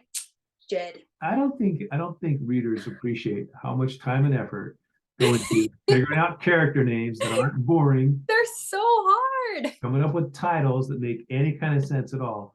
I had a working title for a story. It was called something like The Fantastic Four. And in my mind, that was creative. But I was like, oh my God, there's a freaking comic book name. That, what am I thinking? I wasn't going to call it that, but it was about 4 characters. And so just okay, the Fantastic Four, just like a throwaway line. The problem is the longer you hang on to that throwaway line, the more Hmm. attached to it you become because you've always called it that. So it's really hard to switch off and call it something else. But for some of my other series, it's just like, well, one of them, like here, double blind, primary target, third degree. 2 words, keep it simple. Primary, primary, double, third. The next That one's is called good. Fourth Estate. Pretty simple. The next one might be Fifth Avenue, right? And these other ones right here, Tiffany Lynn is missing, Killer in the Dark. The next one in that is Definition of a Murder. So it's like this book series has 2 words. This book series has 4 words. Kind of keep it that way. And but still, the same problem is you still got to have interesting character names, right? Oh, I'm the worst at that. And then you got to have something interesting about the title, which Killer in the Dark. I really like that title. I don't know how interesting it is. I like it. So there's the whole marketing aspect of like, is anybody else going to care that that's a good title or not? It's so hard to come up with names. It's much easier to write the book than it is to Yeah. come up with the title or the book description. I think I'd rather write another book than try to come up with a book description. Oh, yeah. I still think my book description sucks. Like, I No, hate it. the nice thing about that is you can just keep tweaking it forever. Right. New version, a new one. If this one's no good, go back to that one. I've done that so many times. And then I've had friends tell me, this line here, here, and here. Did you ever think about saying this instead? I was like, let's try it. What the heck? Got nothing to lose. So yeah, see, for those watching, that's the hard stuff. Writing the book, you think that's hard. That's easy. Besides when you have to come up with a title and a blurb, I think the book description, the blurb, the book description, probably the hardest thing an author has to do because it's not it's storytelling, but it's ad copy. It's thinking of hooks and interesting things to make you want to read it. And we're used to sitting down and at best coming up with it. Here's a short version of what this book's all about. And that's not really what the book description is supposed to be. No, it's so hard to sell yourself. And it's hard to know if you did it right because you might rewrite that thing 10 times and said, I think this really makes sense. And somebody else like, did you have a word count you were trying to stand there? Because these are the most convoluted 10 sentences, in the world. I'm like, or it's way too long. It's like 10 paragraphs long. It's like, dude, nobody's gonna read 10 paragraphs. They just read the book before they read the 10 paragraphs. Shorten it up. So do you bounce your ideas off people as you're writing your story?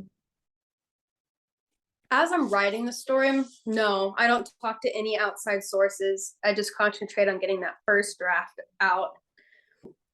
And then later I let people, like the first readers, look at it, but What about not before that you start? first. What about before you start?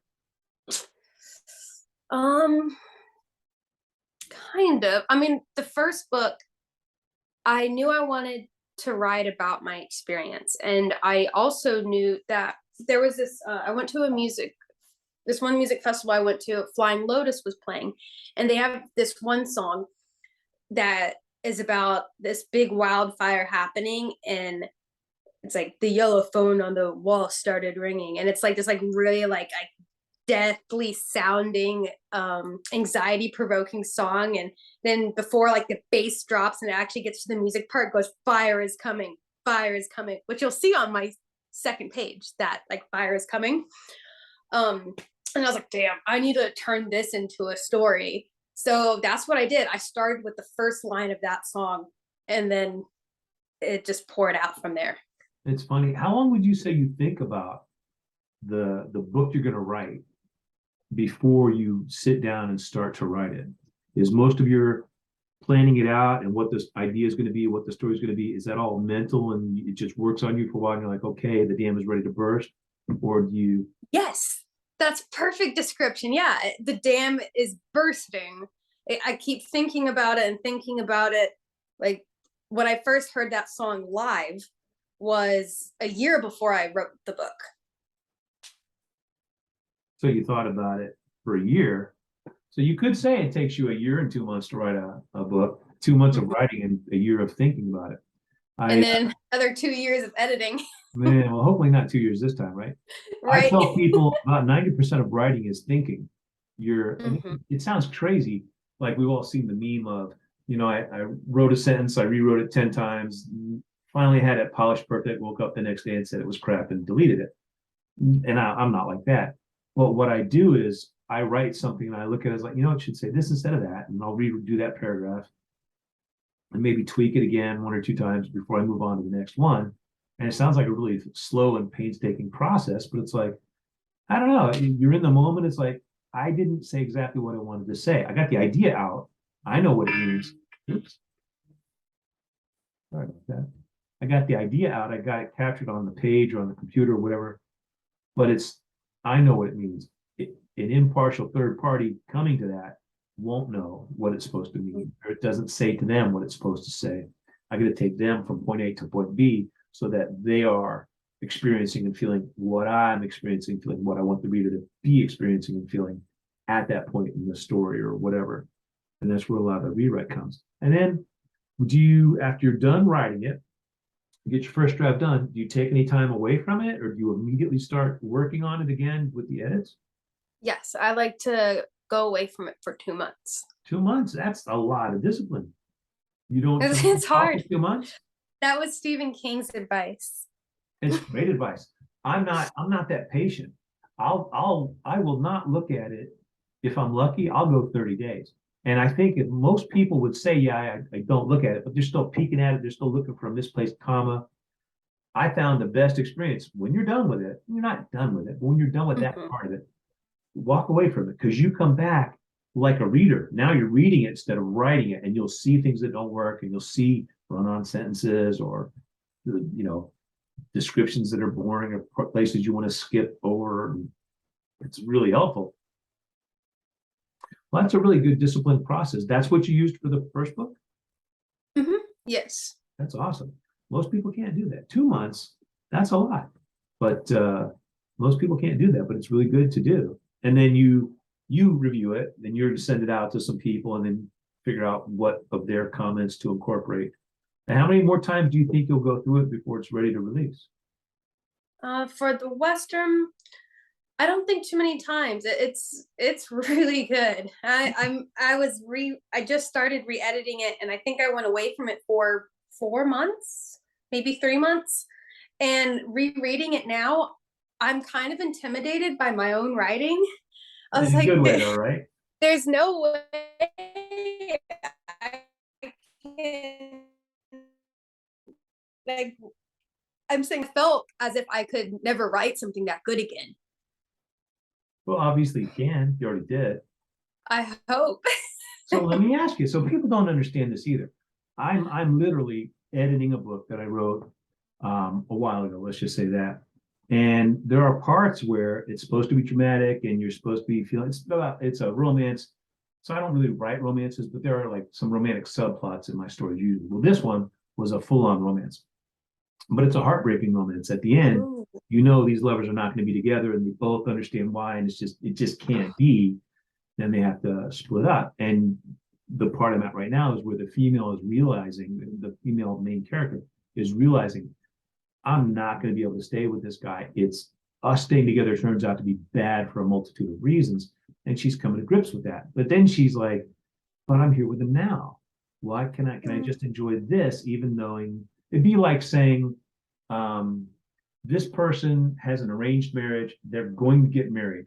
They're going to move away after they get married and never be a part of my life. But I got this summer to spend with them all day, every day, and fall in love, realizing the sand is getting out of the hourglass. So the more you're falling into the relationship, the closer it is to that relationship ending and going away, right? That's not really what it is, but it's close enough summation. So I'm reading the emotional things that I put in there for her to be feeling. She's relatively young. She's like 15. And I started misting up, and I'm like, I wrote this. I know what's coming, and I'm still getting misty-eyed over reading it because it's like, yes. I know what's coming. She's gonna have her heart broken. So it would sound funny that to a reader, when you read something, you're like, wow, it's hard for me to believe how good this writing is. Yeah, but that's good. It means you were pouring yourself into it. You honed it to where somebody who isn't you can read it and be from point A to point B, feeling and experiencing those things that you want, that you have directed them, manipulated them into you're going to feel this now. You're going to pain, you're going to cry, your heart's going to break with this character. And then we're going to go over here and have a little laugh with some other character. And then you're going to be thinking, oh, maybe it's all going to work out. And then it's not going to work out. And now you're sobbing, like Titanic. He slips under the waves, frozen, and dies. And she goes back and throws the thing in the ocean. Then she dies, and they're together in death or whatever the heck it was, right?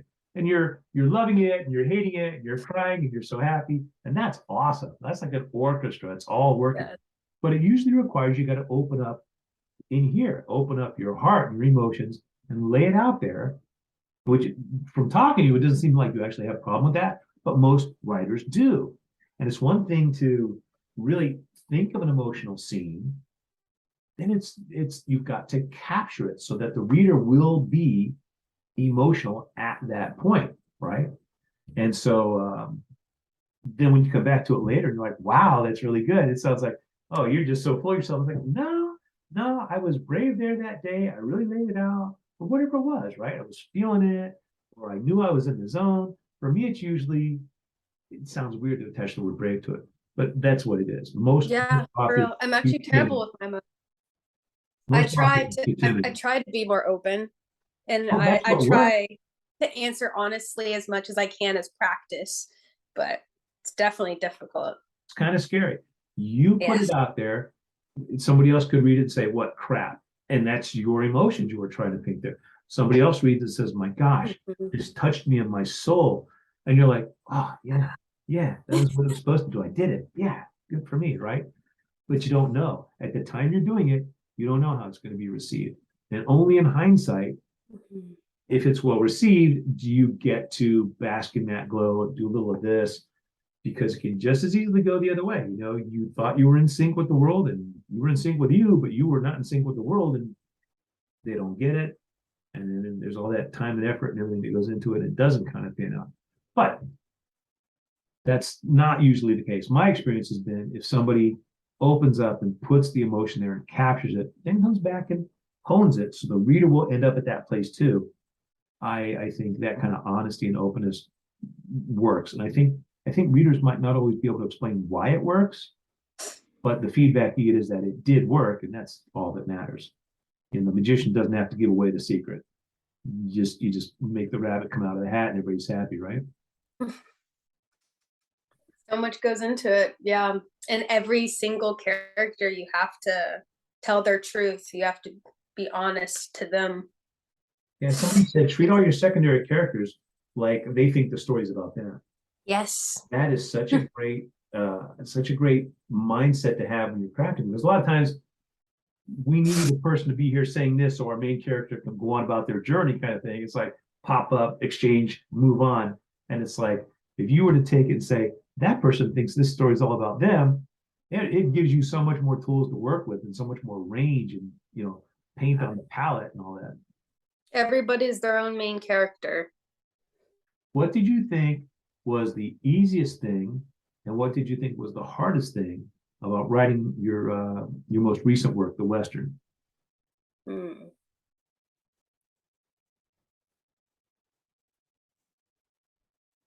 I've never thought about it in terms of what's the easiest and what is the hardest. Well, I think you enjoy the research, right? No, yeah, when I'm writing, it's almost like I'm excavating a secret world, whether it's in this realm or not, whether it exists in this time period or another planet or another universe. It exists somewhere because it is in my mind, and I am uncovering that story, and the connection may not be that strong. I may only get bits and pieces, or might come flooding through. Yeah, it's like I'm excavating something that exists elsewhere in the ethereal world. Well, it's a neat process, because when you're excavating, there's the mystery. Am I going to find it? Am I going to not? How big is it going to be when I find it? What am I going to find? So I think researching stuff is a lot of fun. I wrote a story where there were some Florida Panthers involved. I had to do a lot of research on them. Almost none of that makes its way into the book, right? But the people who own the Big Cat Preserve have to act like they know all that stuff. So I needed to learn it just so that they could act how they should act, right? And that's with different characters, whether it's a police detective or a psychologist or whatever.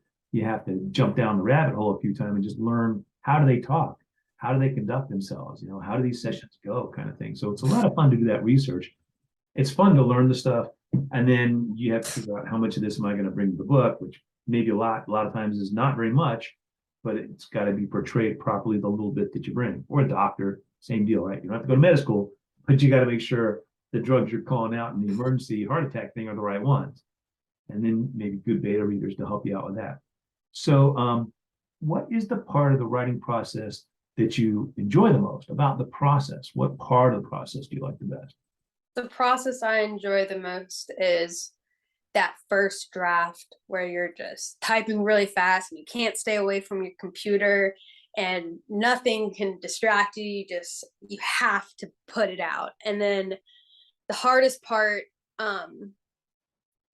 for me is definitely checking my spelling, because I know how to spell correctly. I know the correct vocabulary, but I have a very, very tiny bit of dyslexia. So I'll mix up my like theirs, my twos, my yours. There's certain numbers and phonetic sounds which I know the correct way. I know it. Okay. But when I'm moving really fast, I will make those mistakes, or if I'm stressed out, it will come out. So when I'm going through that, I need to make sure that I'm in a very clean, very calm headspace. That way I don't read it wrong as well. Yeah. I need to make sure that I see it. Well, it's like, I mean, I've got editors, but I want to do it myself. when you reread your too. stuff, you know what you meant. And whether you actually wrote that line the right way, you will read it as though you wrote it the right way. Yes. And you Yeah. just, after a certain point, you can't catch your mistakes. Mhm. I looked at something, it's like, 2, 2, and 2, like TWO, TOO, that kind of stuff. There and there, THEYRE, THEIR. Simple things, but when you're, like you said, when you're in the zone, you're writing a lot. You're making typos, you're missing commas, you're forgetting the end quotes on dialogue. But it's more important to capture the essence of that scene than it is to have those small Yes. little details correct. Then you go back and read it, and if you get caught up in the scene, which you should, you're then not going to catch it then either. Right. So that's where editors certainly, or depending on how you use beta readers, I like to use beta readers because I have a couple of them that are very good at just catching that stuff. They just do. But what's funny about that is, a lot of times, and I do this too, if I was reading something for somebody else as an editor or whatever, if let's say there's 3-4 paragraphs on this page, if I catch something wrong in the second paragraph and I stop to fix it, I'm a lot less likely to catch the very next mistake that happens because I spent some energy here and I'm moving on now. You just kind of tend to glance over it. So by having a few people go through it, I like to stagger my beta readers. So I send it to this little group, I make their corrections, I send it to that little group. Now it's a more correct manuscript. They'll catch other things. Yeah. Kind of how I work it. I feel like I need to explain my sniffling, because I'm sniffling a lot, because there's this cat that lives outside, and a couple days ago it was raining and I heard it meow, so I ran to my door and there it was. So I let it inside, and I'm horribly allergic to cats, and I ended up snuggling with the cat on my bed. Allergic cat, you say? So you let it in the house, you snuggle with it on the bed. Did it cross your mind to maybe take any histamine? Yeah, I took a lot of Benadryl, but it was worth it. I guess. I'll do it again. So it's not a feral cat. It's just some neighborhood cat or some neighbor's cat, I guess. So what happened was, apparently the people who lived in this room before us, it was a feral cat, and then they adopted it, but then they moved away, and then our landlords live in the house behind this house, and now they feed it and kind of take care of it, but it's still an outside cat kind of. And I didn't know it was that cuddly, but it got right on top of my chest and started purring and making dough. Well, if it's not exactly a feral cat wouldn't do that. It's just a house cat that has been outside a lot, right? That's prefers to be outside and has been allowed to be outside. Our cat was like that. We moved here, there was a 27-acre horse farm. We were one of the front properties. It was just us for a while. But a 27-acre horse farm behind us. So it was gorgeous, horses and fencing, and they built a stable and did riding lessons and stuff. We had a lot of oak trees. One day I came home around this time of year, because this is when the acorns are falling in Florida. And there was a horse in my yard. Actually, I didn't see it. There was a window like over the kitchen sink, and I turned around to rinse off a plate, and there was this big face in the window. It was dusk, so it wasn't obvious it was a horse. It was just this big, giant, scary face because it was dusk. And the horses had jumped the fence to come eat the acorns in our yard because most of their yard was pasture where they'd already eaten their acorns under the trees. But there was my understanding was there was a couple of cats, 2 or 3 cats that lived in the barn, right? Kind of one of those, somebody drove up one day and said, we can't take care of these cats anymore. Can we give them to you? And the owner's like, nah, I got horses. We got mice. Let's have the cats.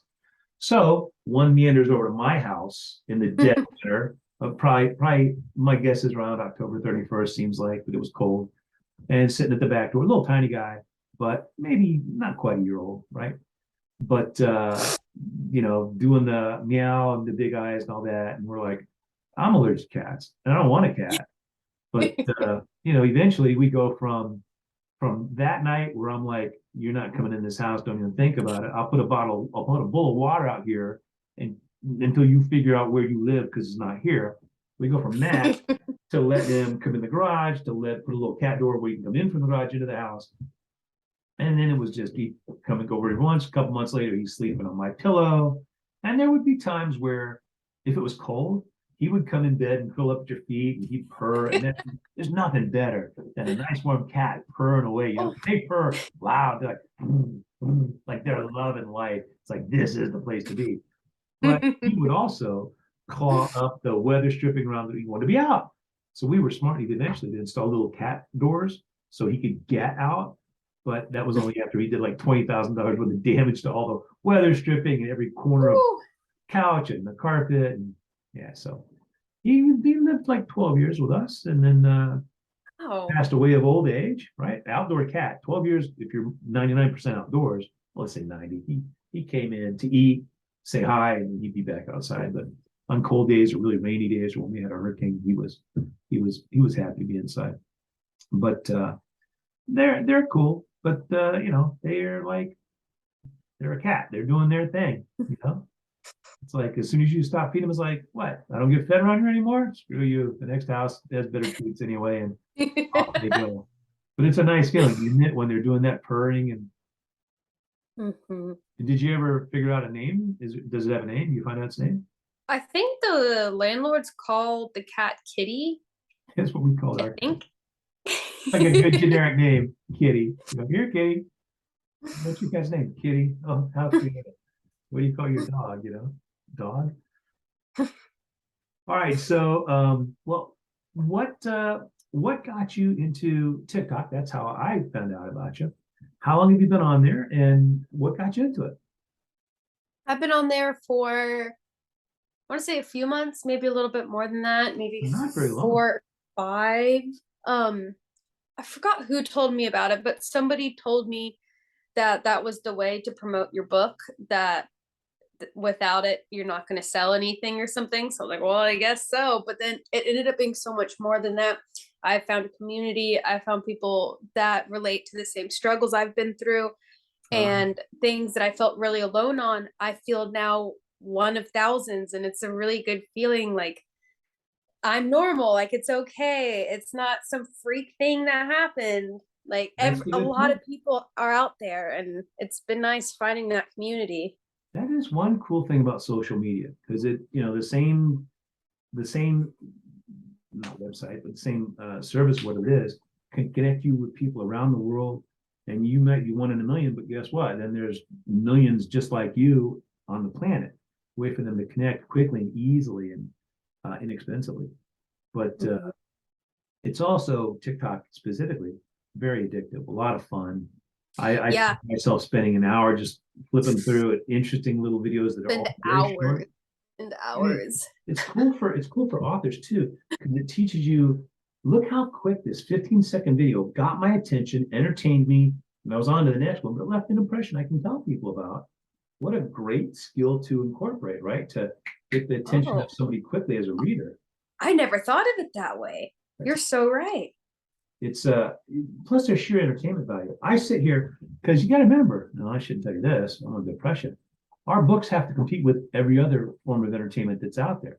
Movies, Mm-hmm. other books, other movies, TV, and TikTok. So it's like for every hour that somebody's spending on TikTok, that's an hour they're not reading their book. And there are certainly book Yeah. readers, avid book readers, who are on social media and being addicted to stuff like the rest of us. But TikTok's fun because you can go in and you can edit, and they make it easier and easier each Oh, month almost. yeah. So I love making videos. Like this move to the city has definitely been hard on me. And sometimes the only thing that really gives me a lot of dopamine is just making a stupid video. I love to put on a fun outfit and dance around and like come up with some neat topic. I really, really enjoy doing that. that part's fun. Editing it is fun, putting music to it, or if you're going to add sound effects and things. But then there's putting it out there and every day checking in. And, oh, there's a little heart. Somebody liked what I did. Or for me, it's not the hearts as much as comments. Somebody took the time to Yes. say whatever it is they say. And that's that's I don't know. Making them is pretty addictive. Watching them is pretty addictive. But that feedback, that positive feedback, is kind of Mm-hmm. addictive. So it's hitting on a lot of dopamine cylinders for sure. Yeah. Yeah, that's so right. Sometimes I get annoyed with myself and everything around me, and I just like hate how I look, hate how I'm being, hate everything that's going on. And then like I try to go on TikTok and I see all the comments and I'm like, I should be like wanting to react to these, like they should be making me happy, but I can't stand them right now.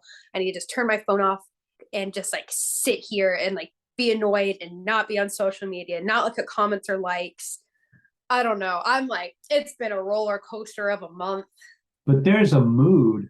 There's an audience for any mood on TikTok too. So that little rant you just did, you could do that, right?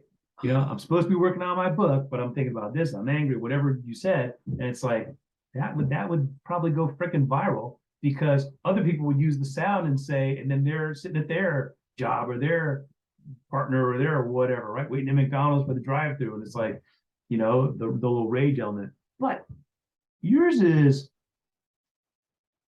there's a lot of energy, a lot of enthusiasm in yours. I need to put more of that in mine, frankly, because nobody wants to sit somebody around being a weeping willow. But the energy you bring to your videos is part of what makes them so watchable. And it's to me, it says you're having a good time doing what you're doing, even when you're talking about something that wasn't fun. It's done in an engaging way. Let's say, like your rant just there. So I think it's all a matter of time before you've got more followers than more than you can count, and every post is a new jump off a cliff kind of thing. Let's see where it goes. Kind of. I hope so. I put my heart and soul into almost every video I make. Like I really care. There's a lot of energy in them. Well, some of them more energy than others, but there's a lot of energy in all of them. They're not dull, and like I said, it looks like you're having fun doing them. To me, that's important. Have you done a lot? What's the ratio of like like fun, entertainment, stuff you make that's fun and entertainment or whatever versus where you're pushing a book, let's say? What's the mix of business you try to do there? I would say more of just pushing the book comes more on my Facebook and my email lists and my Instagrams. For a while, for a month there, I was adding a story every single month to all through my Instagrams and my Facebook, just pushing it out there as much as possible. While with TikTok, it's almost always fun, even when I am trying to really get the book stuff out there, because when I'm doing that, I'm learning more about myself and the book, trying to tell people about it without giving it away. Because for me personally, it's really hard because when I go into a book, I don't read the back. I don't want to know anything about it. Tell me the subject. That's all I want to know. I want to hear that somebody that I trust their book opinion says it's good, and then I'll read it. Like I went into the really popular book Behind Closed Doors, only knowing it's a psychological thriller. And for a while, it's a slow beginning, very slow. For a while, I thought, is this a psychological thriller? Like it kind of sounds like a romance right now, and it seems really perfect. It's great. It's a great book. Once it takes off, it takes off. But yeah, that's how I like to do. So I'm trying to strike that balance of telling people about the books. I know people like to hear what it's about. A lot of people like blurbs. They like synopsises and reviews. I don't. So I'm trying to balance that out. Well, you're looking for the biggest part of the bell-shaped curve there. There might be 10% of people who will read it carte blanche on a friend's recommendation, or it's a psychological thriller. It looks like a popular author. I'll give it a go. Avid readers, people who read like 100 books a year or more, that's what I say is an avid reader, are probably more inclined to do that. Somebody who reads maybe 2 books a month might be I know more about this story. I'm not going off off a recommendation quite as strongly, but the biggest part of the bell-shaped curve, Amazon is set up the way it is for a reason. It's like, give me a little bit of the story, but make it quick and hook me and make me want to click to make the cover's got to make me want to click through to read the description. The description's got to make me want to click through to check out the writing sample or to buy it. So there's a chain reaction there, and that's all marketing stuff. That's not necessarily intuitive for a reader an author rather. It is not intuitive. It's not our forte. No. On the other hand, it's a skill. Somebody learned how to do it, so it's a skill that's learnable. And I figure, I have to learn that skill, so I'll keep practicing. I can look at my blurbs right now, my book descriptions right now. There are some that I think are phenomenal, and those books tend to sell well. And there's some that I think aren't so hot, but I have no idea how to make them any better, and those books do okay, yeah. They're as good as the other ones. So it's like, that's definitely a skill that makes a difference. But so does putting yourself out there and talking about it and doing it in an entertaining way that's fun to watch. That's all part of it. What do you think of the TikToks where, let's suppose you're Western. The TikTok is done from the point of view of one of the characters. Then you might be dressed up, and I don't know how you would dress up necessarily, but I suppose you would dress up in the attire, and then you'd be talking to the camera, maybe outside, and you would say, I'm Mary Jane Hackensack, and my husband pushed me off a cliff in Big Sur trying to get rid of me, and now I'm trying to blah blah blah. So it's the book description, but told from a personal account of a character. You know what I'm talking about? What do you think of those? Do you like those? Ooh. I like them, and it takes you a second. I haven't seen any like that. Yeah. Except for one. She's writing this reenactment of, oh, I'm so bad at names. The person with the stakes as the hair. Yes, her. She's writing a story from her point of view, and she often dresses up as her. I love her videos so much. They're so cool. There's some of them out there where the people are just good at doing it. And like they read and review books, a lot of books. And so then they do that little thing. And I think originally one of the ladies that I interacted with, I was like, these are great because it starts out, if it's a contemporary thriller, if the video was you sitting there saying, I've been locked in this room for 3 days, I'm like, the hell's going on? Why is this woman locked in this room for 3 days? And it takes a minute to figure out she's describing the book. She's pretending to be a character in the book. So it kind of gets you for that reason, which maybe the old garb might not do that as effectively. There was a guy who said, he did a series of them, and it was like, my wife, I lost 50 pounds in a month. I couldn't figure out what was going on. I found out my wife was trying to kill me. I'm like, holy crap. And his may have been true, but he was doing that same thing, telling the book description from the point of view of the character, which in fact, now I think about it, was probably him. But it's very watchable because it's entertainment. It gets to incorporate a bunch of different talents, right? But it's still telling that storyteller style instead of ad copy style, Yeah. You're full of so many great ideas. No, I'm just on TikTok. I'm trying to steal best ones. And my problem is I write out like this book, that book. They all have a main character as woman. So I can't exactly pretend to be her, right? I have to be one of the other people. That's just nowhere near as effective. You say, I was locked in this room for 3 days. My husband's trying to kill me without letting the neighbors know. It's like, what the hell's going on? climb out the window, right? And then all of a sudden it becomes, oh, she's describing a book. So I'll send you a couple of them. They're fun. Once you see one and you see how they're done, you'll be like, oh my gosh, I should do this. And I recommended this to my friend, who's a fellow author. And then she did one. I was like, I want to do those, but I can't. I can't figure out an angle on it. But I think you'd be a natural at it. I think you'd have fun doing them too. And I believe, I'm going to. I have so many ideas now. There you go. The wheels are turning, right? You're gonna be up all so night. Inspiring. You're gonna be up all night doing TikToks, trying to sell that that POV. No, it's just fun. I'm a total thief. When I see something that works on TikTok, I'm like, I could probably do something like that. So what else is going on? That's what What's coming TikTok out of is. the pipeline for you? We use each other's sounds and we feed off of each other, which I really love. Using the sound is fun. A lot of people do that. There are some people who exclusively do that. I've seen the ones, some of them are very popular. They're just flipping the pages of the book, putting little. Oh, the sound is breaking up. Oh, sorry about that. Yeah, you froze up too. Yeah, are you back? Are we back? Yep, I'm back. Okay, good. Yeah, when I don't know, maybe it's the big wild hand gestures, the bandwidth can't handle it. That or even my daughter's up there watching TikTok videos and pushing out the bandwidth. No, but there's all kinds of good ideas. I'll send you a few when I see them. I'll say I like this and this, and like I said, once you see a few of them, you'll totally get the idea, and you'll be off to the races. You'll do a good job with those. All right, so listen, I should wrap this up. We've been going a while. Where do people find you? Find your books, website, all the different ways to get a hold of you. All right, so The Secrets We Carry, and that's by Megan Opava. It can be found on Amazon right now through paperback and ebook. It's also available on Barnes and Noble. I'm working on getting it out to other places at the moment, but those are the two main places as of right now. Do you have a website, or do you want them to go to a particular social media? Yes, so I do have a website. It's meganopava.wixsite.com. It's on my bio on TikTok.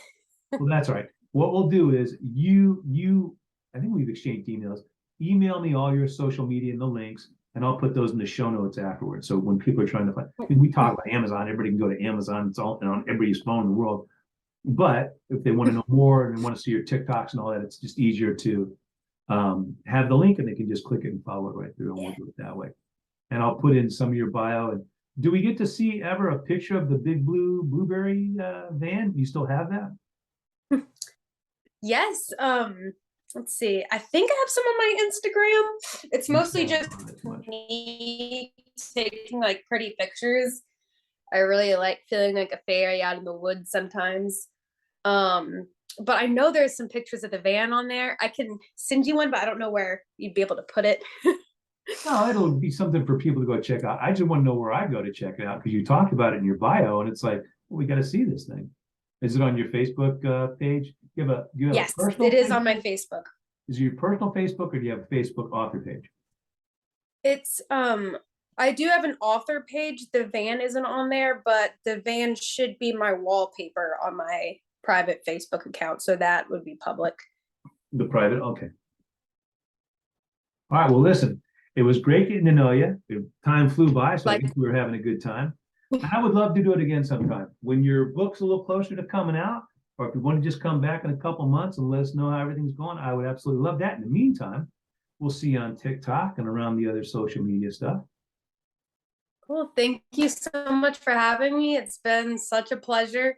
You're very inspiring. I have so many more ideas now. Good for me. All right, gang. Well, that's it. We're going to leave it there. Thanks again for joining me, Megan. We really appreciate it. We'll talk to you again soon. Thank you.